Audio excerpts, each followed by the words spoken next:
Hola a todo mundo y adquirientes de mi idioma inglés.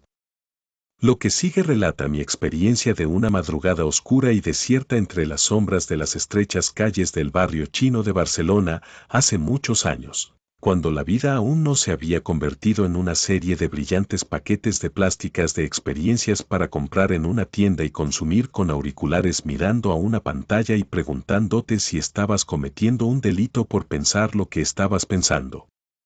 Permítanme que les transporte conmigo a ese momento.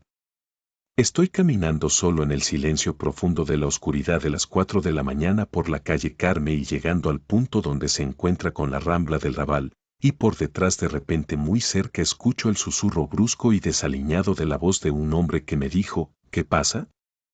Y yo, girándome con cierta elegancia le contesté, me temo que no sé lo que pasa. Y me repitió su pregunta de nuevo y con cierta impaciencia, levantando su voz, pero dime, ¿qué pasa? Y yo le contesté muy amablemente que no tenía ni la más remota idea de lo que pasa, nunca, nunca jamás. Y ahora mi interlocutor, temblando de rabia y rojo remolacha de cara visible incluso en toda la oscuridad, me grita directamente en mi cara de espanto y horror, ¿pero qué coño pasas?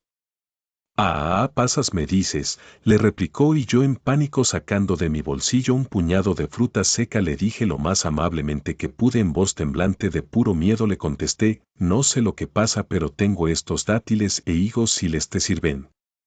Así que, la moraleja de mi historia es que, si vas a intentar mejorar tu inglés inventando chistes e historias en ese idioma, intenta que sean divertidos o corres el riesgo de convertirte en un viejo aburrido de puta mierda vestido en poliéster de colores gris y beige como yo.